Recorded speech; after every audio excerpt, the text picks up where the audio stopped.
The entire base exploded. Everything is on fire. February 3rd.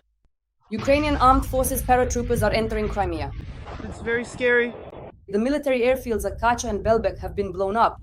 The tactical aviation of the engineers is burning. We've been told to gather our documents. There might be an evacuation. Shells that are loaded into the planes are exploding.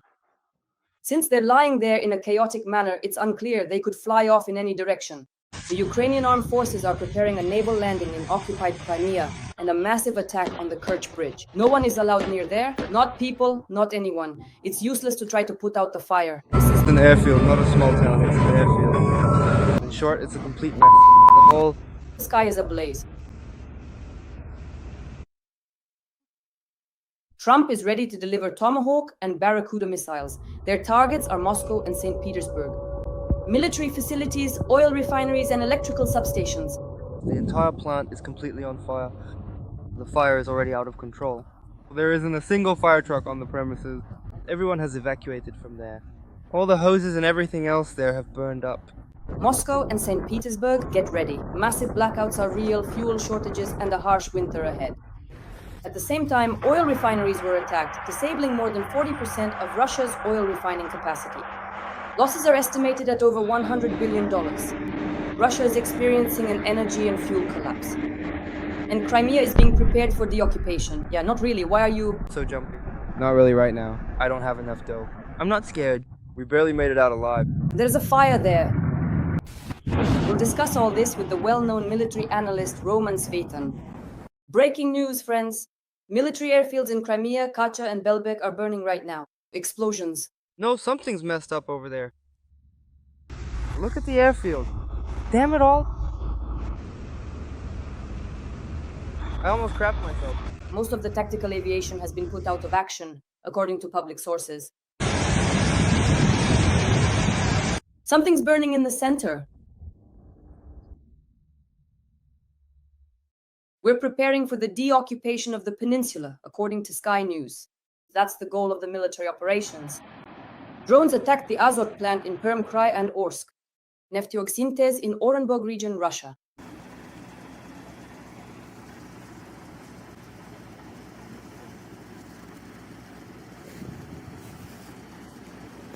Ukraine may be supplied with long-range Tomahawk and Barracuda missiles, and with their help, now not only frontline targets are under threat, but also key military objectives deep inside Russia. Moscow, St. Petersburg, get ready. Truly large-scale blackouts, fuel shortages, and a harsh winter for the racists. The kochals have struck. There's no electricity here at all. At the same time, attacked oil refineries have already put more than 40% of Russia's oil refining capacity out of commission, with losses estimated at $100 billion. Yeah, fucking oil depot, damn it. Russia is effectively experiencing an energy and fuel crisis. Let's discuss the details with the well-known military analyst Roman Svetanov. Roman Grigorievich, welcome. Thank you. I wish everyone good health. Roman Lvovich, let's start with the occupied Crimea. First of all, there is information from Sky News that the armed forces of Ukraine are preparing brilliant special operations to deoccupy the peninsula. This article came out today, I read it. And right away, military airfields in Crimea are burning, Kacha and Belbek. There are reports of strikes. They say both the long-range Neptune and drones are being used. What do you think? Regarding the deoccupation of Crimea, you and I have been saying for several years that this is the most optimal option for us. To begin the deoccupation of our territory, specifically with Crimea. Crimea is an operational geographic cauldron squeezed between two seas, the Azov and the Black Sea. The entry and exit are under our control. If the Kerch Bridge is destroyed, then basically the only way to get into Crimea would be either by sea, which is very problematic, or via land crossings, which are completely under our control because the distance there is about 100 kilometers and we can reach it from both sides. We have the means to reach it. Crimea itself is practically begging to be deoccupied, and what's most interesting is that this could happen without ground operations, without land or sea operations, including without an amphibious assault and without losses. We can deoccupy it by destroying or driving out, pushing out the Russian troops. That is what deoccupation means. Long-range strikes are the key, but there needs to be enough of them. The main component is aviation, which is used in this millennium to carry out combat missions, is precisely that. And it will allow us to drive out the Russian troops or destroy them, depending on their willingness to die, that is. Let's put it that way. It's not for nothing that we've been telling the Russians for several years now that they need to learn how to leave Crimea by crawl, breaststroke, or doggy paddle. How long has it been now? About 3 years. We've been talking about this with you. Well, it's definitely the 4th year now. So now we have this opportunity, and the actions of our special services to destroy the enemy's air defense systems. That's what shows that preparations are underway for a serious attack on Crimea. And it's pretty much the same, without any geopolitics or politics involved, just a purely technical aspect, like how Mossad, or rather the Israeli IDF, struck Iran. I'll say it again, leaving geopolitics aside, it's purely a technical mechanism. They took out the Iranian air defense, and after that, from 1,000 kilometers away, while for us it's only 300, they had to refuel their aircraft at 1,000 kilometers, but we don't need refueling. They entered Iranian territory just as we can enter the airspace with our aircraft, the airspace over Crimea, and then use free-falling precision-guided bombs and accurately guided missiles to take out targets. Ground targets, just as was done, for example, against Iranian military sites after achieving air superiority from 1,000 kilometers away. You just need an air base nearby, so it's basically a one-to-one operation. There's nothing new to invent. Everything was already thought up 100 years ago at the dawn of aviation. So this kind of mechanism is possible under occupation as well. Specifically in Crimea, Iranians are still primarily a land-based country, and that's why there is no shared border with Israel, so there was no ground operation, and in principle it wasn't needed. We have the same situation, but for us it's much simpler. The Russians will have to flee because Crimea, once again, is an operational geographic trap. They'll have to run from there or simply perish. Everything will depend on the amount of strike capabilities available. Today, we targeted Belbek and Kacha, which are Western airfields. The Russians have 5 such airfields that they use in Crimea. 5. 2 of them have already been hit more than once. Why? Because it is precisely these airfields that the Russians use to deploy their surface-to-air missile systems and radio technical troops radars. In other words, the eyes of the Russian air defense begin there. The first eye, so to speak, is Kacha. The last eye is the Kerch Bridge, if you stretch it out. That's roughly how it is. So the strikes on Kacha, on Belbek, on the series of nearby airfields, this is the beginning of gaining air superiority, which will now be carried out by our special services, special operations forces, unmanned systems forces, in other words, the defense forces of Ukraine. When the actual air attack on Crimea happens, it will have to involve missiles, meaning quite maneuverable missiles. Ours will work very well, and not just the long-range ones. The Neptune has a range of 280 kilometers. It can reach at least the middle of Crimea, and depending on the launch point, almost as far as Kerch. This is the basic Neptune, as it's called, which we have in sufficient quantity coastal missile systems. This is our missile, which has been in service and carrying out combat missions for more than a year, since 2018. The long-range Neptune is possible, meaning with a slightly greater range, it could reach up to 1,000 kilometers all the way to the Caucasus. If it appears, that would be the direction. Aviation components, we already have a 2nd brigade receiving F-16S. 2 F-16 brigades are enough to carry out a military operation, an air operation, that is, using airstrike assets, missile and bomb strikes without ground or naval operations. So let's wait. That is, when the aircraft arrive, along with the aircraft, it's a platform. We need a sufficient amount of weaponry to carry out such an attack, because as soon as we're ready, the main thing is that the Russians are ready. I'll say it again, freestyle, breaststroke, even dog paddle. Roman Grigorievich, for some reason Sky News wrote that before winter, Ukraine might launch a large-scale attack on Crimea. This could be, quote, either a naval landing by Ukrainian forces or a massive attack on the Kerch Bridge. What do you think? Well, I would argue about the naval part. Why? A naval landing is possible in 3 locations, realistically, in order to accomplish a specific task. And based on the capabilities we have, it's not Crimea. It's the the Tender of Speed, and Skadovsk, the port of Skadovsk. But these are all on the Black Sea coast in southern Ukraine. In other words, it's the mainland coast, basically the left bank of the Dnipro. Basically, in an amphibious landing, the objective of any landing force, not just naval, but also airborne or ground, is to advance by various means, seize and hold a position until the main forces arrive, some kind of bridgehead. As for Crimea, if you try to land a naval assault there, that's just sending people to their deaths. So obviously no one is going to do that because ground forces definitely won't be able to approach, since it would still take another 6 months to a year of airstrikes to deal with Crimea. But for example, the Kinburn Spit, the Tendrov Spit, and Skadovsk, that's a port. By the way, that's 50 kilometers from Crimea. So to capture it, to carry out the combat mission of a naval landing, say at the port of Skadovsk, and to hold it until the main forces arrive, which, for example, would cross the Dnipro from Kherson, not from Oleshki, and basically by the direct road, there's a straight road through Hola Pristan, they would reach Skadovsk, cutting off this triangle almost along the left bank of the Dnipro, and then it could be held. So in this scenario, there are possibilities. Yes, this is the direction toward Crimea, but it's not Crimea itself. That's why with a naval landing, our partners and journalists got a bit ahead of themselves, to put it mildly, but the Kerch Bridge, its liberation needs to begin. Liberation. Why the Kerch Bridge? Because it is exactly that logistical chain through which 30% of military ammunition and equipment passes via Crimea to Kherson and to the Kherson and Zaporizhzhia fronts. Obviously, we need it, but first and foremost, the downside is that it's difficult to do. Why is that? Because of the numerous layered defense systems, almost all our missiles, all our attempts are intercepted. It needs to be taken out with ballistic missiles. There have to be enough Chrome missiles, several dozen of them. Chrome 1, Chrome 2, it doesn't matter, depending on the range, 300 kilometers in principle, it's possible. That's the only way to break through and overwhelm the Russian air defense, specifically over Moscow and the Kerch Bridge. Roman, to clarify, when we're talking about the military airfields at Kacha and Belbek, is there currently enemy tactical aviation stationed there?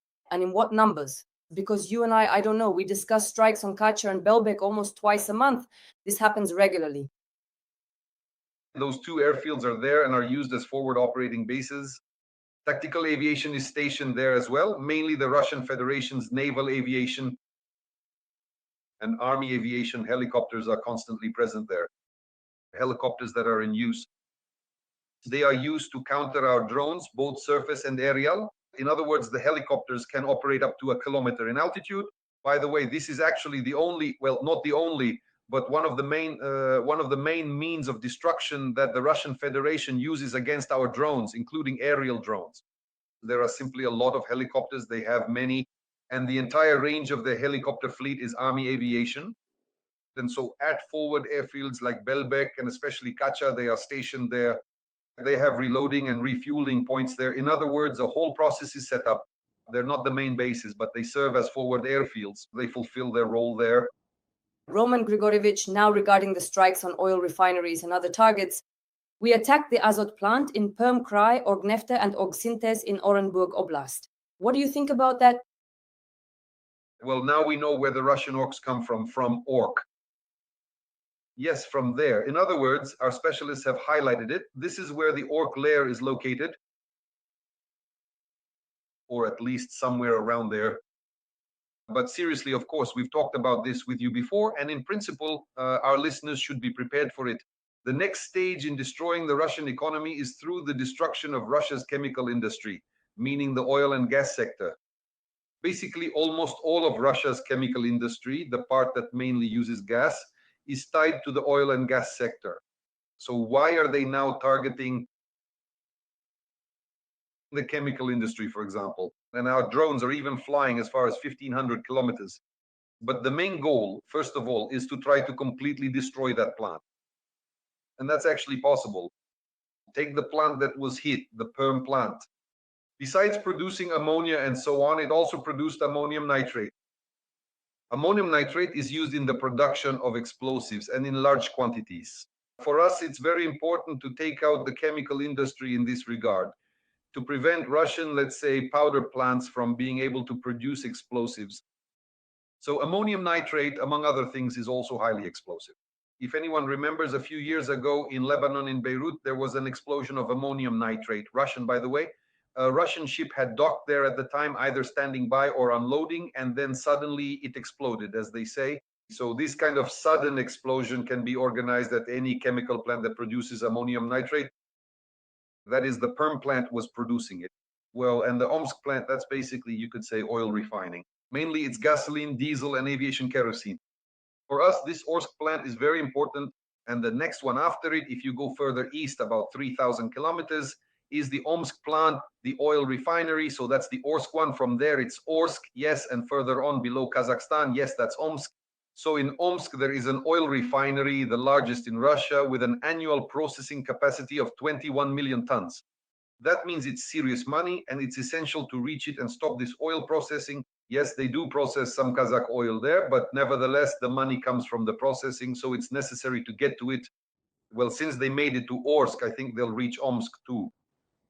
Roman Igorevich, so according to the dry statistics, analysts write that the attacked refineries have already put more than 40% of Russian oil refining capacity out of commission, and the losses are estimated at over 100 billion. But when I talk to economists, they look at me and say, Putin doesn't care. The population might have to stand in line for gasoline. The queues could be enormous. There could be a fuel and energy crisis. They'll get through it. This will not affect Russia's ability to wage war against Ukraine in any way. Roman Ilyich, I'd like to discuss this with you. Well, putting pressure on Russian civil society definitely won't have any effect, and Putin really doesn't care. But our goal isn't to put pressure on Russian society. As we've said many times before, that's just a side effect, so to speak. A side effect of what? Of the fact that most of the fuel produced at other plants is going to the army. So to put it simply, just to understand the process, if a tank operator is competing with a tractor driver for diesel, the tank operator will win. Guess why? If you have 3 tries, the tank operator has a cannon on his tank, while the tractor driver at best has nothing in his pocket. So naturally, the tractor drivers are left without fuel, and the tank operators complete their combat missions. Putin knows this perfectly well. So basically, he doesn't pay any attention to it at all. Well, only Putin and all these military types. They absolutely don't care about how Russian civilians are going to get around. That's just a side effect. It's like turning a gas station into a parking lot. In other words, an impound lot. All civilian cars will end up parked, but that won't affect the military in any way at all. In order to actually impact fuel supplies to the army, for that you need to destroy the entire, not just 40%, but the entire oil refining industry in Russia, plus cut off the flow of foreign currency. And why is that? And we keep heating the chemical industry. Next, as we discussed before, expect more strikes on the chemical industry. Here they are, strikes on the chemical industry. Let's make a prediction. The next strikes will target Russian metallurgy and energy sectors, because the next stage is precisely their destruction. Metallurgy, which brings a significant amount of revenue to the Russian treasury, and of course the energy sector, which powers the Russian Federation's military industry. There will definitely be strikes 100%. This is already the 3rd stage. So in order to prevent the Russian army from being supplied with fuel, it means the entire Russian oil and gas sector needs to be taken down. Plus, of course, the flow of currency, petrodollars, needs to be cut off as well, so that they can't buy, like they're already starting to do, diesel and gasoline abroad, as it's called. They're trying to buy already refined products from the Chinese and Indians made from someone else's oil, basically to bring it back in. And in order to completely stop the Russian army, the Russian economy needs to be brought down to zero, so that they can't even afford to buy that gasoline and diesel. After that, they'll switch, we've already talked about this ourselves, to donkeys, which now they bleat and mumble, but they don't want to go to war. The donkeys go, but the little donkeys don't. Donkeys meaning the Russian ones, these Federalists. But as for the little donkeys, that's it, they're all gone. Right now, a little donkey costs more than a motorcycle. That's why Russian bloggers and public pages are practically flooded with offers to buy motorcycles for Russian soldiers. That's about how much it costs, a bottle of water and a motorcycle. Especially in Donbass, there's no water at all there. You can't even tell what they're pouring into those bottles there. That's why this process is happening. And so to stop it completely, to stop the Russian army, you need to cut off these 2 flows. That is fuel production and currency. Without stopping the inflow of foreign currency, but it will be very difficult to stop the army. Dear viewers, please like this video and support our content with Roman Grigorievich. Every like from you is priceless, and in the comments, let us know where you're watching from. Share your location with us. Roman Grigorievich, you see, President Zelensky, I think it was the day before yesterday, said that if until now we have attacked Russia exclusively with Ukrainian weapons, Ukrainian arms, now the situation may change, Zelensky said. And here 2 pieces of news emerge. First, the US is providing Ukraine with intelligence data for missile strikes deep inside Russia. That means oil refineries, pipelines, power plants, and other facilities, including those in Moscow and St. Petersburg. This is the first time that the Trump administration will be assisting Ukraine in carrying out strikes using long-range missiles against targets deep within Russian territory. And the second piece of information is currently under consideration: the possibility of supplying Ukraine with long-range Tomahawk and Barracuda missiles. Roman Grigorievich, how would you comment on this? There are Russian power plants, pumping stations, and pipelines. We know very well that they are all still there. From the Soviet Union, it's important to have the locations of Russian assets available in real time. Is this something Russia can share with us? So that our drones can reach their targets, let's put it simply, a drone flies. How long did it take the drone to reach Orsk? That's almost 1,500 over 1,500 kilometers at a speed of 150 kilometers per hour, 10 hours. So in those 10 hours, it could be shot down 300 times, and it needs to have a flight path that avoids all the danger zones, all the areas covered by Russian air defenses, which in principle aren't that many anymore if the drone has already passed through the frontline air defense. But you need to know exactly and specifically which air defense system is there and at what altitude it can engage targets. The beam, how to get around it, at what speeds, at what altitudes to fly under the beam, meaning below the radio horizon. This is an entire process. And without intelligence data of this level, and the Americans see all of this, they have everything from radio reconnaissance to satellite monitoring. They can clearly see where each Russian station is turned on, how far it can see, and so on and so forth. And this data gives us the opportunity, even with our own weapons, to get through and complete the combat mission. Well, we've already talked about the OS, we've talked about PERM. In other words, we reached them. Now, a question about missiles. Well, I don't believe they'll give us Tomahawks. I don't believe it for one simple reason, because if they were ready to give us Tomahawks, they would have already given us JASSMs.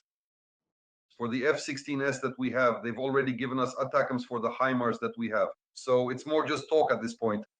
Technically, it's possible. It's not like it's impossible or anything. Yeah. At this stage, it's really a sea-launched missile.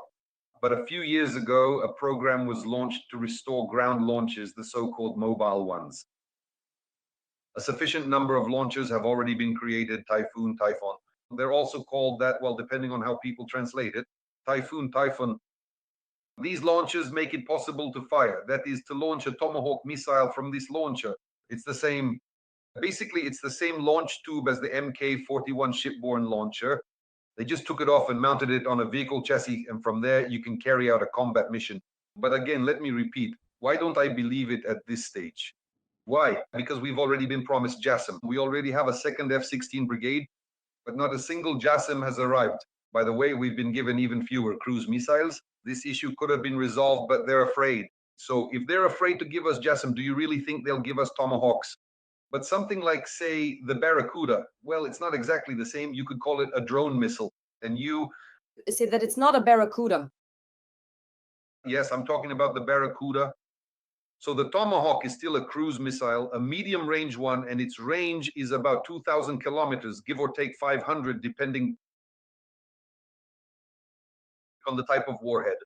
And the Barracuda has a range of 500 kilometers, but nevertheless, it can carry a 500 kilogram warhead. So basically, you could say it's a short range missile. The Barracuda is roughly comparable to the Taurus. Only the Taurus costs millions of euros, while the Barracuda is just a few $100,000. It's simpler, yes, it's easy to produce, meaning it can be made in large quantities, like our Polyanitsa, for example, or the same Flamingo. Although in our case, we only have some videos and announcements, that's all we've seen. But in reality, for example, the Barracuda is already entering production, and in half a year we could have it, but it's not like we'll get it tomorrow. It's only just starting production. We'll probably get the ERAMs faster. So there's a missile that they've basically already started producing for us, and we can get those sooner. Because we're waiting, of course, for the weapons we've ordered, but it's much simpler. I've already explained this in simple terms, to just give us what we already have launchers for. We have HIMARS, 50 HIMARS units, and ATACMS, no problem, 300 kilometers. The missile could already be in use. We have F-16S, already several squadrons carrying out combat missions, but what level of combat missions are they? They're just swatting flies, chasing after drones. In other words, using cannons, basically, against Shaheds or Gerons. So if they were given the opportunity, at least 100 JASSMs, to be able to operate at range, 500 kilometers, the same 500 kilometers, the same 500 kilograms warhead, and Moscow would be gone. That's what they call a blackout. Imagine what a blackout in Moscow would be like, a blackout in Kyiv. Nothing terrible. The blackout in Kyiv, why is it nothing terrible? Well, first of all, the population density isn't the same anymore. Some people have left. Secondly, we've already gotten used to it. We're prepared now. We know how to handle these life support issues. And besides, Kyiv's population is still several times smaller than Moscow's. Just imagine, tens of millions. No one even knows how many mouths there are in Moscow.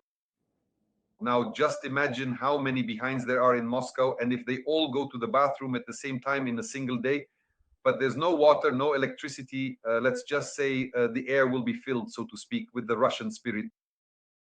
That scent will seriously spread in a radius of about 1,500 kilometers. It'll reach us. Well, it'll definitely make it to the Urals at least. In other words, it would just be a humanitarian catastrophe, and a really serious one at that. By the way, that's one way to kill off all the combat mosquitoes. They just drop dead from that Russian spirit. So there would be a real problem there. And that possibility exists. If we were given those jasms, even just 100 of them, that's the kind of Russian spirit we'd get. It would reach all the way to the Urals. Roman Grigorievich, when Zelensky says that previously we only used Ukrainian long-range strike systems, but now that's no longer the case, I'm curious. What is he talking about? What long-range missiles does he mean? Are they European? What is President Zelensky referring to? In other words, what non-Ukrainian weapons could reach deep into Russian territory? Well, what is he talking about? This is a question that millions of people, at least Ukrainians, have been asking for several years now. So it's very difficult for me to say. To decipher it, and really from what we might have at this stage, I've basically already mentioned it. We have, for example, the Sham missile. Sham could quickly fly to, say, Samara. Those that flew 300 kilometers, well, what is 300 kilometers? Look, a 300-kilometer range. ATACMS can reach Kursk, Bryansk, Voronezh, Belgorod, and Rostov. That's 5 regional cities. That is along the transborder, or rather the cross-border cities. And that's not even mentioning Crimea. I'm talking about Russian cities here. So this is just what ATACMS can reach. If they get the PRSM, by the way, the Americans are now switching to the PRSM. It's the same launcher as for HIMARS, but it holds 2 missiles, not 1 ATACMS, but 2 Persim missiles in the block. It has a range of 500 kilometers. It can reach Moscow. So how do you create a blackout in Moscow? It's very simple. About 100 PRSMs, and there will definitely be a blackout there. And that's not even mentioning the JASSMs, the ER variants, the JASSMs that could be dropped from those same F-16s. So this is something that could really help us a lot, not to mention the Scalps, the Storm Shadows, or, for example, the Tauruses. There's a lot that can be said about the Tauruses. The question now is, well, as for the Tauruses, for now, none of our planes can carry them. The F-16 can't carry them either. The Gripen can carry them.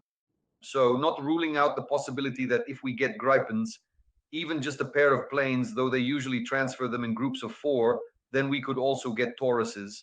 That's also a range of 500 kilometers. In other words, that's Moscow as well. So we're waiting, and maybe later we'll understand what our great leaders are talking about. As you always say about the Moscow bathhouse. Hello? Roman Igorovich.